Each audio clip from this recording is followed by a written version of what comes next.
So, thanks for watching Talking 360. I'm Tony Scott, and with me is Paula Bass. Paula Bass has a book called Inconceivable Trials. I got a copy right here. And this book is about, well, Paula, first of all, thanks for joining me here. Thank you, Tony. And let me just ask you in your own words, what is this book about? I know what it's about, but if I want you to tell me what it's about. It's about trials, Tony, that I've overcome, obstacles that's been thrown in my way, hurdles, just overcoming some trials that are unconceivable, Yeah. inconceivable. Inconceivable, yeah. So let's talk about some of these things. Let's go 1990. How old were you in 1990? Uh, 16, I believe, 16. All right. 16. This is when you gave birth to Jerome. Correct. Now, Jerome, when he was born, the doctor broke his clavicle. Now, No, no? that is my other son. Oh, that's Cameron. Cameron, right. Okay, all right. So Jerome was born, he was born sick, though. Right. He was Okay, sick. Jerome was born sick, and he just lived how many days? About 14. Okay, about 2 weeks. Yeah. And then you moved on, never to forget Jerome. And then you gave birth to Cameron, Right. who the doctor broke his clavicle, Right. giving apparently either he didn't want to come out or you just didn't have enough room. So Well, one of pretty the two. big, Tony, almost Yeah. 10 pounds. So. Yeah, he's a pretty big boy. So now at 9 months, Cameron suffered second and third degree burns. That's correct. Now to this day, we don't know exactly what happened, but there's a pretty good idea. Right. You were with your sister Katrina, Right. and you decided while y'all were in your bedroom. Well, no, I actually one of my friends was over, cousin friend was there, and we were in my room, and I set Cameron down to go and get some sheets from downstairs. Right, and then you heard a scream. Yeah. That is burned into your brain to this day. It was your baby, and you said, "What y'all doing to my baby?" Yeah. And they said, "Come upstairs, hurry." He done fell in a tub. Right. A tub of scalding water. Hot water. Yeah. Hot water. And he took him to the hospital. The hospital kept him. DFS stepped in. They wouldn't let you have the baby. You were being accused. You're concerned. Here's where now, how old were you when this happened? You were like 17, 18? 17, right. This is where a 17-year-old, I tell my kids this all the time. My daughter's 18 now, but I tell her it's part of our job as parents is to save you from yourself. And here is a 17-year-old with her baby burned, second and third degree burns, still don't know what happened. And the police are saying, you did this, your cousin, somebody said, some of the family members said you did this and all this, and your only concern was the baby. And you said, if this is the lie y'all gonna go with, then fine, I did it. Basically is what you said. Right. Which was a huge mistake because, but you're 17. Your only concern is that baby. You don't care about nothing else. So then you go to court and the judge is mad at you because you don't have a lawyer and he has an attitude. Yeah. And and you're 17 years old. I mean, you're going through all this and it was a very long process. And of course, Cameron, how old was Cameron? Cameron's got to be 20, 22? Yeah. He a big boy now, but he got through it. Now you say in the book that he was never the same, though. You said he was always angry and stuff like that, and agitated, things like that. Aggressive is probably the word, Tony. Just okay, aggressive. Okay, so here you have two kids. You've had two children. One died. God took your Jerome early. Cameron goes through this, and now you're 17 years old. You must be going out of here. I mean, you're like, whoa. Is this what life is supposed to be like? Is that what you were thinking? Yeah, Tony, I think I really thought it isn't so. This, just kind of like you're living something and reality still hasn't hit you that this is really what I'm going through. I think I just thought I'm going to wake up eventually. Yeah. But never did. But you didn't wake up for a while because then afterwards you were getting given a family friend was giving you a ride home, and he took you to a hotel and raped you. Right. Fred. Right. And you got pregnant by that. Right. And gave birth to Wayne. Right. And yet, through I can only call it grace. You maintain not a relationship, but you kept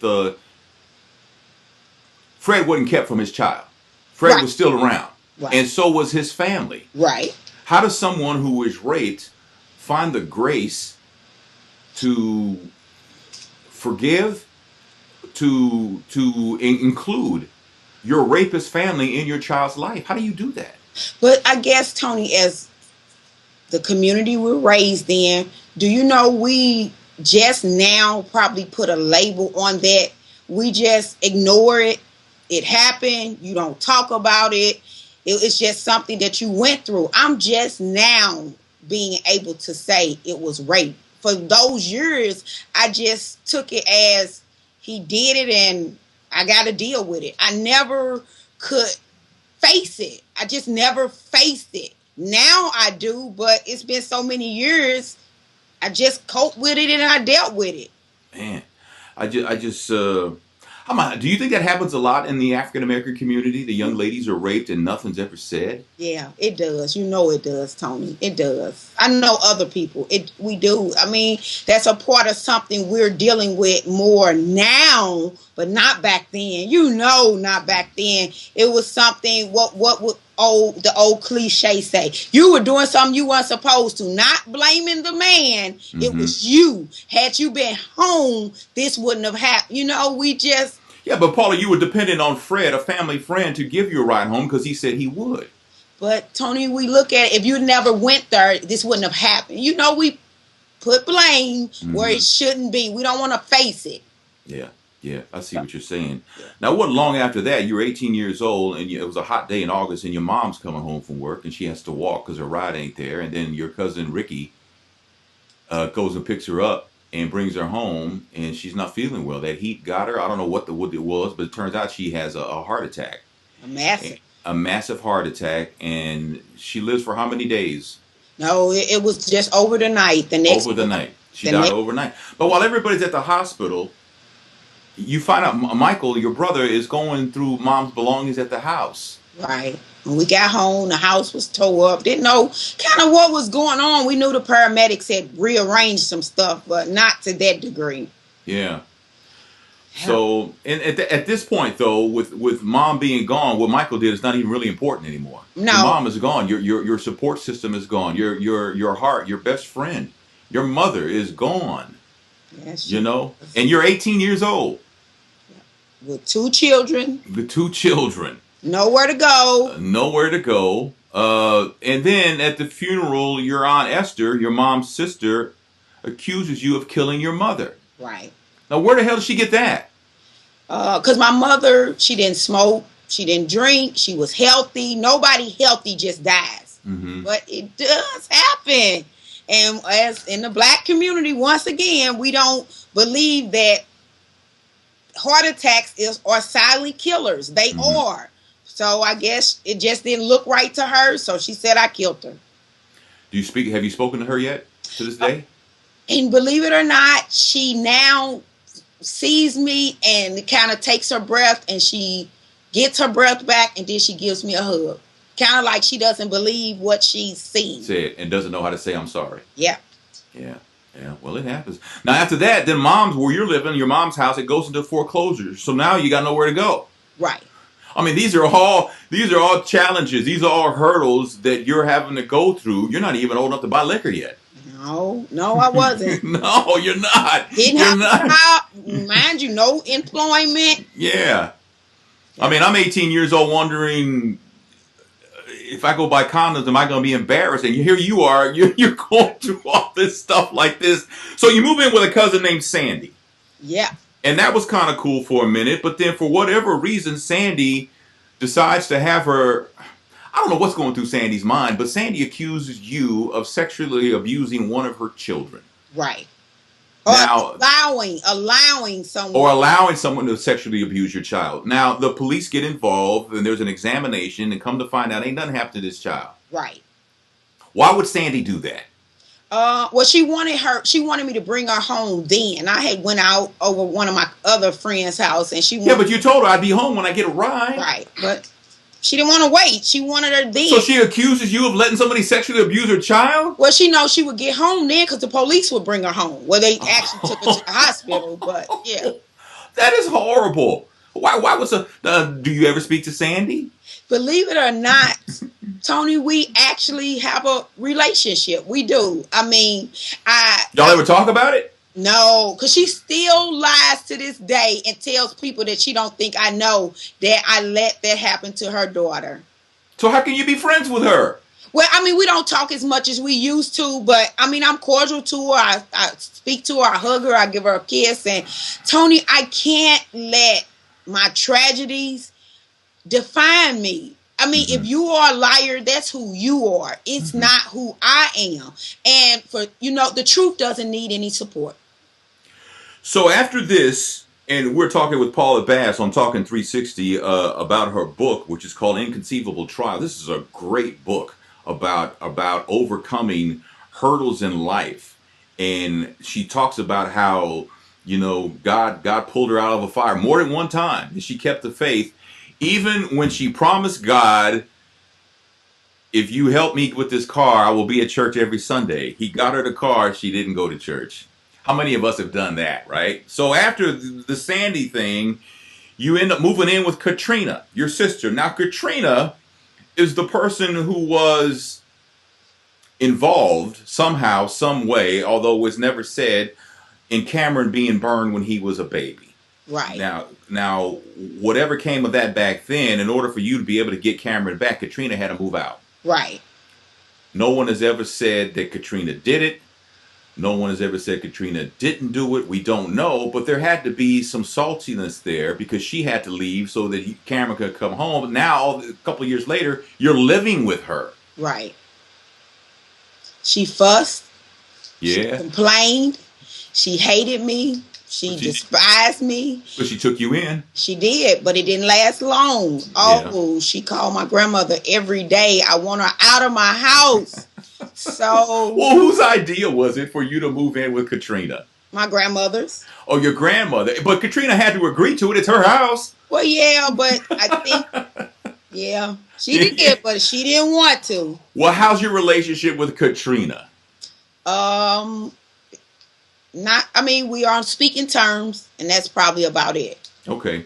So you move out from Katrina and you move in with your father. Right. With your boys. Yes. Now, in this part of the book, you say that you were working and you started hustling, but you stopped hustling because you thought about, well, if I go to jail, my boys are going to be without me. Right. What exactly were you doing? Selling drugs, Tony. Paula. What kind of drugs were you selling? Crack cocaine, Tony. Paula, where did you find crack cocaine to sell? Who put you down that road? Just some people in the neighborhood, Tony.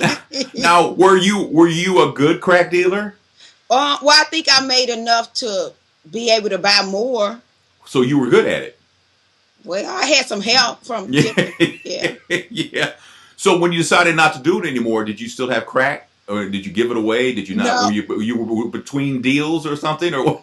No, what actually happened that just kind of sent me over the edge was at my father's house. Everybody stayed there. So when I went to work the next day, I put my money and my drugs in my pants that I had on the day before. And they went through my dirty clothes and took my stuff. And I was like, you know what? This is it. This is it. How much money are we talking about here? A few hundred? Yeah, probably about $500. Yeah. Ooh, man. Yeah. So let's move forward in the book because there's still more. You're with a friend of yours. You're with this guy, and he's mad because there's a dent in his door, right. Car door, and he kind of like puts the blame on you, even though you had nothing to do with it, which is really stupid, right? So then his boy comes to you and asks you, did you dent dude's door in his car? And you said no. So this guy pulls a gun out. Right. And puts it to your head. Right. Yeah. And pulls the trigger. Yeah.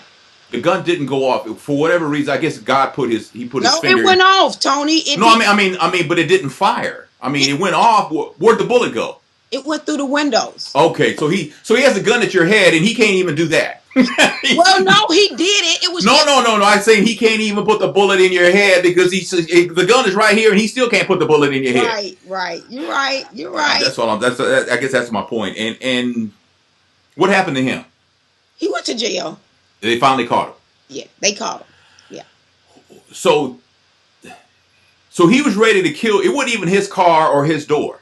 But Tony, you know loyalty. You know it. But come on, man. Tony, you know it though. When someone think that you're their friend, they'll die for their friend. All right, so let's move on to Stephen. Stephen is a man who's about 15 years older than you. Yeah. Now, is Stephen, is it an alcohol or a drug problem or both that he has? Probably both. Because in the book you say, if it's I don't fool with drugs, but you were selling crack. But doing it is different, Tony. Doing it is different from selling it.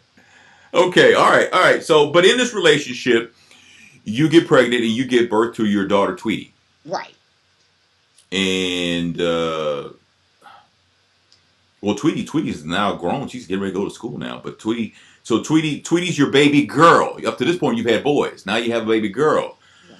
So you move in with Stephen. You had an apartment. You move in with Stephen. What did your mom always tell you about moving in with men?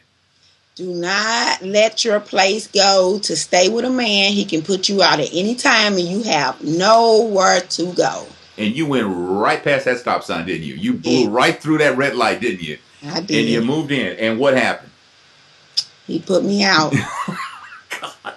I just want to like grab you by both of your beautiful cheeks and go, wake up! But you know what? You have to make your own path. I do. So after this, you're determined to get back on your feet, but on your own terms. Right. So you go to work. Yeah. You save some money. Yeah. You put your plan in motion. You get you a place. But then let's go back to Ramon. Right. Now, Ramon is the father of Cameron. Okay. So you and Ramon get back together. Right. Which, for all Ramon was worth early in the book, kind of makes you wonder what's wrong. But then he wants to get back with you. And here you've had, 2 other children since. So now you got 3 kids. And now he wants to get back with you. Right. And he appears to have grown up. Yeah. He appears to have matured. Right. He appears to have stepped up. Mm-hmm. Has he? Yeah, Tony, I'll say this. We have been divorced once and married twice. So are you married to him now? Yes. All right. And is he good to you? Yes, Tony, he is. He's a good person. Don't make Uncle Tony come over there and stuff like that. So in the end, all this that you've gone through, all this pain, these trials, these inconceivable trials, as the book says. And on the back of the book, it says, Paula Wilkes-Bass currently resides in St. Louis with her family. Paulette is currently working full-time, attending college part-time. In her free time, she enjoys going to church. Good for you, because you kind of did God wrong for a second there, but he didn't pass judgment on you. He forgave you. He always does, right? God is good all the time, they say, right? And it says here, you enjoy going to church and traveling and looking for her happy place. Yeah. So question is, Paula, have you found your happy place? I'm working on it, Tony. I'm working. I often say to people, and I'm going to just put it out here. If you ask me, today was my last day living, and you ask me, have I enjoyed my life? I would have to tell you no. I'm just going to be honest. Tony, if I died today, I have not enjoyed my life. But I'm almost over the hill, and next year, I'm taking my life back. I'm starting to enjoy my life, and I'm going to make every day the best day that I have. I heard that. Inconceivable Trials is the book by Paulette Bass, and on the back of the book, not only does it say what I just told you it said, but there's also a phrase in there called "a knife broken in her heart."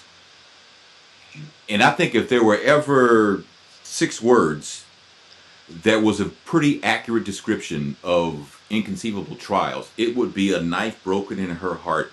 Who came up with that phrase? I did, Tony. I just I've learned through college to do brainstorming, to just go into your thoughts, pull words out, and I found the rose for the cover and that knife. But the knife isn't just whole anymore. It's broken for me. This heart has been broken, and I've got to figure out a way to repair it. And you do that starting with? Putting pieces back, Tony, letting go of the past, people that have hurt me, not allowing them to control my life anymore. How much were your children exposed to all this you went through? Like the domestic abuse? Cameron the most. He talks about it. He talked about it yesterday. That's a good thing, though, to talk about it, though. It's good to get it out, right? Yeah, it's a good thing. Because I know he tried to take his life once with some antidepressants. Yeah, he did. He did. And how someone can swallow, because I'm on antidepressants, how someone can take 30 antidepressant pills and still live is God. It is. It is. And the doctors told us that, Tony. They told us that. Doctor asked you, who do you know? Yeah, he did. And what did you say? I said, my mom's in heaven. He said, I'm sure somebody there looking out for you. Yeah, man. Do you talk to your mom a lot? I do. I do. Especially when I'm going through something, Tony, when I feel like it's no way out. God has counted me out. He's given up on me when I'm going through some unbearable situations. And I got to tell you, Tony, I know the dead knows what the living is doing. I'm convinced of that, because when I feel like I can't do it anymore, and I just finally talk to her, Mom, please ask God to give me a blessing. It comes. It comes. But it's not often I tap into it, but when I do, it comes. I heard that. It's an incredible book. It's not a long read. It's a great book. You should pick it up. If you want to be inspired, if you want to learn, if you want a good read, you want Inconceivable Trials. That is Paula Bass, who joined me on Talking 360. God bless you, Paula. Thank you for your time and for sharing this with me. Thank you.